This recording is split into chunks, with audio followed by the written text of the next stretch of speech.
Emily traveled 60 miles on the highway and 16 miles on the local roads to reach her destination. On the highway, she traveled 30 miles faster than on local roads. If her speed on local roads is 20 miles per hour, then what was her average speed in miles per hour during the entire trip? Okay, so we know that distance is equal to rate times time.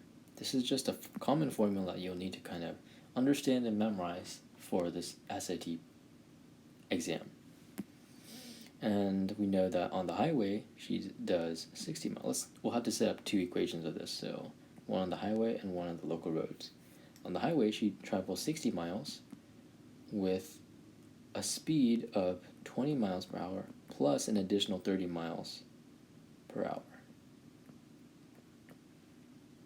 So in total, we get 60 is equal to 50t, or in other words, 60 miles divided by 50 miles per hour will get you t.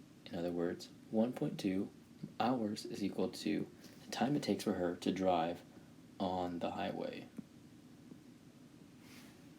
Okay, let's repeat this process for the local roads.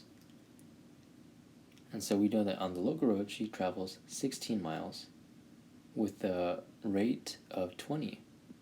And so we do 16 divided by 20 is equal to t, and that kind of cancels out to be 0.8 hours on the local roads. Okay, so now we need to find what was our average speed in miles per hour for the entire trip. So the entire average speed would be the average distance and the average time. So the total distance over the total amount of time. So the total distance is 60 plus 16 miles divided by 1.2 hours plus 0.8 hours.